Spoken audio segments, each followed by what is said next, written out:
Saranjana ini kota gaib yang dihuni penduduk jenis Islam. Kalau sudah ada orang yang sudah dibawanya ke sebelah sana, itu bakal ngalih tak balik lagi.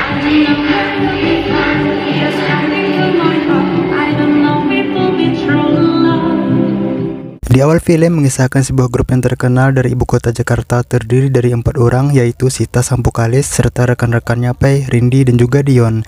Diceritakan mereka akan mengadakan event konser di tempat yang cukup jauh di Kalimantan, tepatnya di Kota Baru, Kalimantan Selatan. Mereka berempat pun menuju ke pelosok Kalimantan dengan didampingi oleh manajer mereka, yaitu Mbak Fitri. Perform kalian tuh bagus banget loh. Suatu malam bertepatan dengan malam Jumat, ketika mereka menginap di sebuah hotel, tiba-tiba grup band ada Kris di antara Sita dengan Rindi. Walau lagu yang Sita persembahkan untuk penontonnya sukses, namun Rindi menggerutu alias kesal karena band yang sedari awal mereka bentuk untuk sebuah seni malah dirubah Sita dengan band kekinian. Sebenarnya Fitri sudah mencoba menengahi perdebatan itu, namun ketika Rindi menyebut atau mengejek Sita sebagai Tuan Putri, hingga ia pun ngambek dan langsung meninggalkan mereka. Kenapa kayak gini? Kenapa? Apaan sih, Ren? Sudah hati yang tidak mood, malahan ibunya menelpon dan mengatakan ingin meminta uang kepada Sita karena Sita sukses konser di Kalimantan. Yang karena ibu Sita ini bersifat farasit, ketika Sita punya uang maka ia disayang, namun ketika Sita tidak punya uang, jangankan berin untuk menemui Sita, nanya kabar lagi di mana, lagi ngapain, sudah makan apa belum pun tidak ada sama sekali. Dan yang parahnya lagi, padahal ibu Sita itu sudah punya suami baru, sedangkan suaminya yang terdahulu sudah lama meninggal. Jangan kurang ajar ya. Ibu sama suami ibu udah kayak parasit tau gak? Saat Sita lagi mandi, tiba-tiba ketukan pintu berbunyi di kamar Sita. Ketika pintu dibuka, ia melihat ada sosok pria misterius yang mengenakan pakaian adat pengantin berdiri di ujung ruangan. Karena Sita penasaran, hingga ia pun mengikuti pengantin tersebut sampai ke dermaga. Kemudian di sana, setelah Sita melihat ketampanan pria misterius itu, tiba-tiba ia pun langsung pingsan. Sebelumnya, saat Sita hendak menuju ke dermaga, rupanya ada seorang satpam yang melihatnya. Ketika itu satpam mengikutinya dari belakang, kemudian berhasil menemukan Sita yang sudah tak sadarkan diri. Sita pun langsung dibawa kembali ke hotel tempat ia menginap.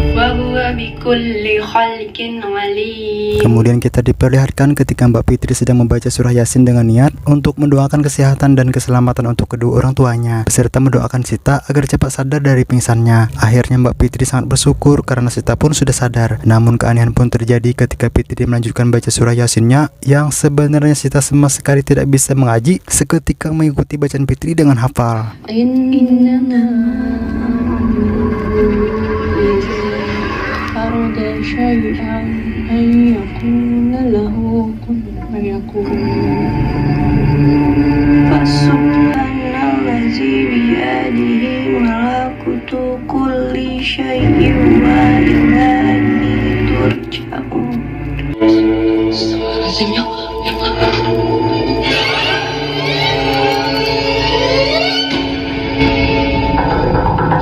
Pengantin pria misterius itu kembali mendatangi Sita tanpa sepengetahuan Fitri. Rupanya Sita pergi mengikuti laki-laki itu. Ketika Fitri sadar bahwa Sita menghilang lagi, dengan segera ia pun memberitahukan ke Rindi dan juga ke Dion. Sita! Sita! Mereka pun merasa pasti Sita pergi ke dermaga lagi, dan ternyata benar saja Sita ada di sana. Bahkan dia sudah naik perahu entah akan pergi kemana. Sita yang tersadar diri pun bukannya balik menemui teman-temannya, justru ia terus saja mendayung perahunya hingga mengarungi laut di tengah gelapnya malam. Karena jarak Sita yang cukup jauh, hingga teman-teman Sita pun tidak dapat mencegah kepergiannya lagi.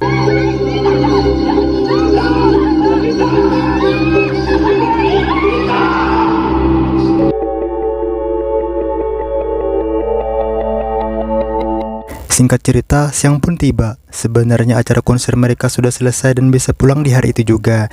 Namun karena Sita belum ditemukan, akhirnya mereka semua pun memilih untuk mencari Sita bersama-sama. Kemudian datanglah penitia acara konser, seorang laki-laki bernama Anwar. Dia ingin mengucapkan permintaan beribu-ribu maaf karena semua timnya sudah mencari Sita kemana-mana, namun tak kunjung juga ditemukan. Akhirnya Anwar pun berkata bahwa kejadian ini mungkin ada kaitannya dengan seseorang yang hilang beberapa tahun lalu. Karena kejadian seperti ini sebenarnya bukanlah yang pertama kalinya, namun bagi masyarakat Kalimantan Selatan, hal seperti ini memang sudah sering terjadi.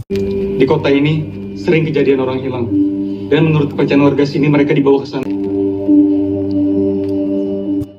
Anwar pun membawa mereka ke salah satu warga yang adiknya menghilang beberapa tahun lalu. Konon ceritanya adiknya itu telah diculik oleh orang halus atau orang gaib ke kota Seranjana, namanya adalah Hamidah. Setelah menyuguhkan segelas teh hangat manis, Hamidah pun segera menjelaskan kota Seranjana kepada mereka semua. Seranjana ini kota gaib nang dihuni penduduk jin Islam. Mun ada orang nang sudah dibawanya bakal ngalih tupang tablik lagi, kata Hamidah, yang artinya Seranjana ini adalah kota gaib yang dihuni oleh penduduk jin Islam. Kalau ada seseorang yang sudah dibawa oleh jin tersebut ke tempat mereka, maka orang tersebut akan susah untuk bisa kembali ke alam nyatanya. Jadi kota Seranjana adalah kota gaib yang dihuni oleh jin Islam yang diceritakan peradaban kota itu sangatlah modern, maju dan sangat canggih. Adik Hamidahnya yang bernama Hendra sudah menghilang selama 8 tahun. Ia pun meyakini kalau adiknya itu telah dibawa jin ke Seranjana. Kemungkinan besar ada orang tua di sana yang tertarik untuk menjadikan Hendra sebagai anaknya, ujar Hamidah. Ujar Abah Hadran, ini tuh diketujui orang sebelah.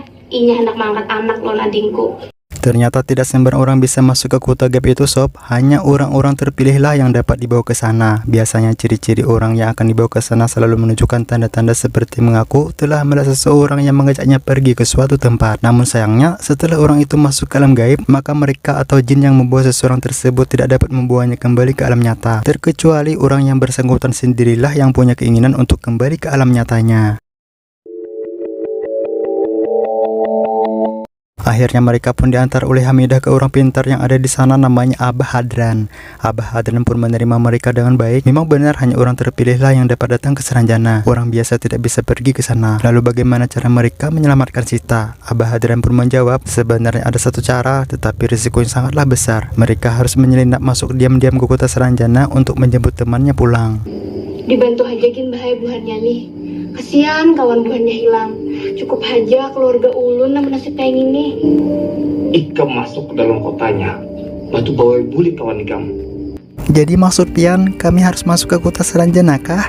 Lalu kayak apa caranya bubuhan kami masuk ke kota Seranjana toh? Caranya adalah dengan menggunakan sebuah mandau sakti untuk melewati portal yang ada di ujung sebuah gunung menuju ke kota Seranjana yang ada di puncak sebuah gunung di Kalimantan sob. Di sana akan ada sebuah pohon yang bernama Halo-Halo. Pohon itu memiliki ciri terdapat lubang di tengahnya. Lubang itulah portal menuju ke kota Seranjana. Tetapi mereka tidak akan dapat memasuki portal itu apabila tidak membawa mandau sakti. Sementara di sini akan saya jelaskan kalau mandau itu merupakan sebuah senjata tajam sejenis parang yang berasal dari kebudayaan suku Dayak. Dan di film Seranjana ini, mandau sakti adalah sebuah kunci untuk membuka pintu gerbang ke kota Seranjana.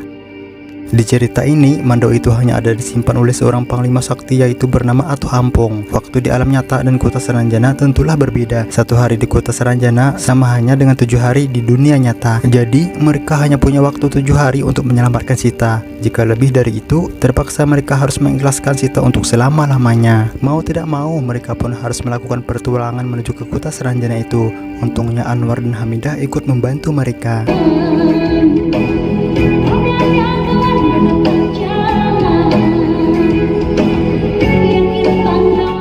Setelah menempuh jarak ratusan kilometer, akhirnya mereka pun sampai di kediaman Atuh Ampong yang ternyata beliau memang terkenal dengan kesaktiannya di kampung itu. Ia dikenal sebagai dukun penangkal santet. Banyak warga yang berhasil sembuh dan selamat dari serangan santet berkat bantuan Abah Antong. Namun sayangnya Atuh Ampong yang mereka cari baru saja meninggal 7 hari yang lalu. Tetapi mereka masih punya harapan untuk bertemu dengan istrinya Atuh Ampong. Karena sudah sore, mereka pun memutuskan menginap dulu di daerah itu untuk 1 malam. Di hari ketiga menghilangnya Sita, mereka bergegas menuju ke rumah Atuh Ampong yang ternyata rumah beliau sangat jauh dari pemukiman warga. Ia tinggal di sebuah rumah terapung, maka mereka pun harus menaiki perahu untuk sampai ke sana. Saat dalam perjalanan mereka melepar warga yang sedang menguburkan jenazah ke bawah tanah yang ada di dalam air.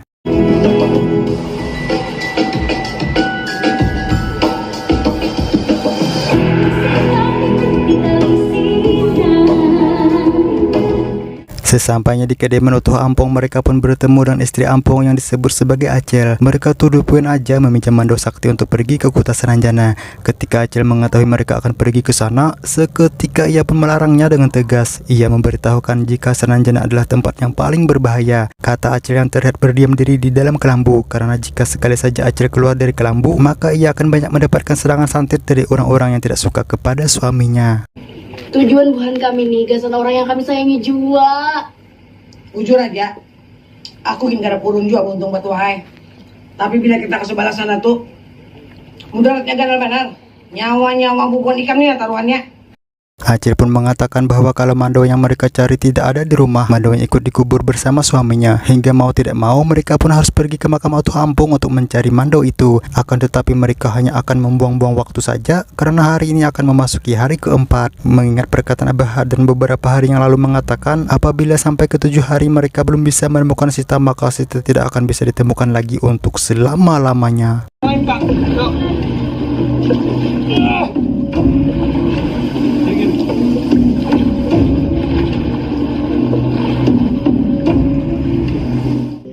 Setelah itu mereka pun bersama-sama membuka makam Oto Ampung yang ternyata benar saja Mando itu ada di atas pocong Oto Ampung. Mando itu terlihat dililiti oleh ular kobra sehingga mereka pun harus hati-hati ketika mengambilnya. Saat Fitri menggapai Mando itu, seketika ia mendapatkan pendengaran dari alam bawah sadarnya agar jangan mengambilnya karena akan sangat berbahaya. Kemudian pocong-pocong di kuburan itu seketika bangkit secara bersamaan mengepung mereka semua. Mereka yang ketakutan pun bergegas berlari maju ke perahu, namun pocong-pocong itu terus saja mengejar mereka hingga masuk ke dalam air sungai. Alhamdulillahnya mereka selamat dan berhasil membawa Mandaunya.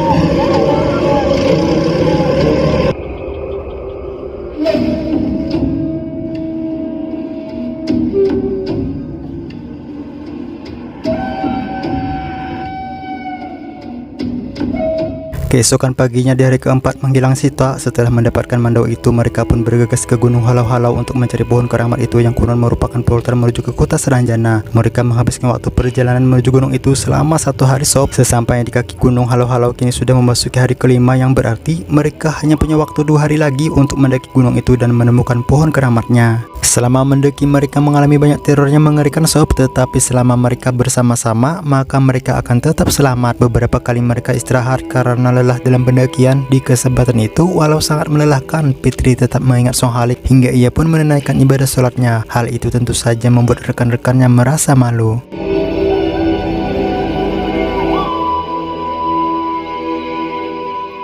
Di dalam hutan belantara malah ada sekumpulan penari misterius mengganggu mereka. Tampak para penari itu melakukan tarian topeng Banjar dan siapa saja yang mendekati para penari itu maka mereka akan ikut menari dan tidak akan pernah berhenti lagi sampai ajal menjemput mereka. Saat itu hanya Fitri yang tidak terpengaruh dengan tarian itu hingga ia pun terpaksa mengeluarkan mandau saktinya. Teman-temannya pun berhasil sadar kembali, namun saat itu naas Dion tidak dapat diselamatkan karena terbawa ke alam lain. Sementara di hari ke-6 Hamidah diam-diam mencuri mandau dari genggaman Fitri yang saat itu tertidur pulas. Rupanya si Hamidah ini mengingat ucapan Abah Hadran yang mengatakan bahwa mandau itu dapat mengembalikan Hindra adiknya yang sudah menghilang 8 tahun lalu. Abah Hadran menyuruh Hamidah agar membawa mandau itu kepadanya, namun seketika ia pun diteror oleh hantu bayi hingga akhirnya ia pun meninggal diserang secara brutal.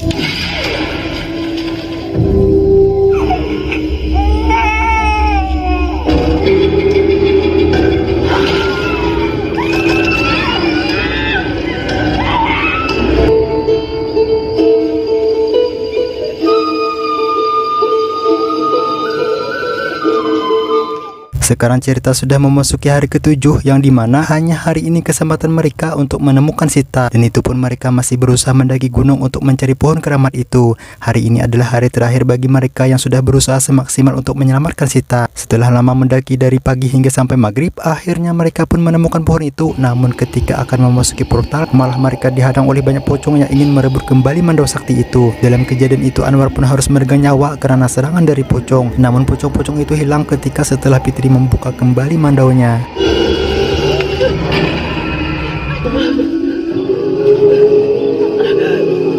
Sekarang hanya tersisa 3 orang. Mereka bertiga segera masuk ke dalam pohon halau-halau dan akhirnya mereka pun sampai di kota Seranjana. Ketika itu mereka belum masuk ke wilayah perkotaan sob. Mereka masih ada di wilayah pinggiran jadi terlihat belum terlalu modern. Tetapi ketika itu mereka terpantau oleh CCTV sebagai warga asing sehingga mereka pun dikejar oleh aparat keamanan.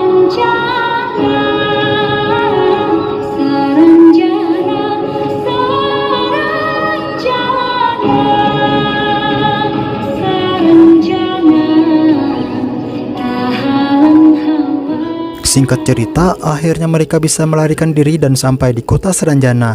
Mereka pun akhirnya bertemu dengan Sita yang terlihat nampak akan menikah dan sudah memakai pakaian pengantin khas Banjar. Dalam pertemuan itu malah Sita mengatakan bahwa ia tidak mau pulang karena ia sudah merasa bahagia di kota Seranjana ini, dan juga mengatakan di dunia nyata ia merasa tidak pernah dianggap ada, sementara di sini semua orang begitu perhatian kepadanya. Hal itu tentu saja membuat Fitri dan yang lainnya merasa kecewa dan sakit hati. Mereka sudah berjuang mati-matian menyusul Sita ke kota gaib, malah balasannya sangat menyakitkan. Sita pun berkata jika ia tidak pernah meminta untuk diselamatkan. Akhirnya mereka pun kembali dan berharap mendapatkan hikmah dari Sang Kuasa. Namun tidak lama setelah itu tiba-tiba Sita sadar bahwa selama ini rupanya masih ada yang masih peduli kepada dirinya dan bahkan sampai rela mengorbankan diri hanya untuk menjemputnya. Akhirnya Sita pun menyusul mereka ke portal kemudian bersama-sama kembali ke alam dunia nyata. Rupanya portal itu menembus dari dasar laut, akhirnya mereka dapat keluar dan selamat dari kota Seranjana. Sementara di kota Seranjana, sang pengantin laki-laki pun merasa teramat kecewa karena kekasihnya Sita telah melarikan diri. Film ini sebagian dianggap orang hanya sebagai sandiwara dan sekedar ingin menakuti-nakuti saja. Namun tahukah anda yang menonton video ini bahwa kenyataan tentang orang hilang dibawa orang gaib ke alam mereka itu sebenarnya memang benar-benar ada. Biasanya mereka yang dibawa ke alam sebelah itu ketika masyarakat Kalimantan sedang berada sendirian di tempat yang sunyi, gerimis dan bertepatan di hari senja. Makanya masyarakat Kalimantan sangat memperhatikan dan menegur anak-anaknya bila ada yang masih bermain di waktu sela-sela maghrib. Dan satu lagi, biasanya masyarakat Kalimantan dapat mengembalikan orang-orang yang hilang dengan cara begandang nyiro, yang artinya mereka memukul-mukul atau menggandang tempah penampi beras, yang membuat orang-orang alam gaib merasa sangat terpukul dan merasa kesakitan karena suara gendangan itu terdengar sangat keras di telinga mereka. Hingga akhirnya mereka pun melepaskan orang yang telah mereka bawa. Setelah orang hilang tadi ditemukan oleh masyarakat Kalimantan, maka di sekujur atau di seluruh badan orang yang hilang terdapat sesuatu benda yang sangat licin seperti air ludah ataupun ingus di sekujur badannya, namun tak berbau. Selain kepercayaan itu, silahkan kalian tambahkan dan tulis di kolom komentar. Dan yang tak percaya dengan hal-hal gaib, silahkan buktikan dengan cara memukul-mukul penampi beras di malam hari. Kemungkinan besar anda yang memukul benda tersebut akan mendapatkan gangguan dari makhluk halus. Tetapi ini semua kita kembalikan lagi kepada Yang Kuasa, karena keyakinan itu pasti berbeda-beda. Bila kamu suka dengan video ini, jangan lupa di subscribe ya sob. Mengingat bisa menjadi YouTuber itu minimal harus punya 1000 subscriber sob, sedangkan punyaku baru 145. Thanks for watching kepada anda yang sangat aku hormati dan sangat aku sayangi. Adios, bicara ceng, adup Hitler. Ciao, ciao, ciao, ciao, ciao, ciao.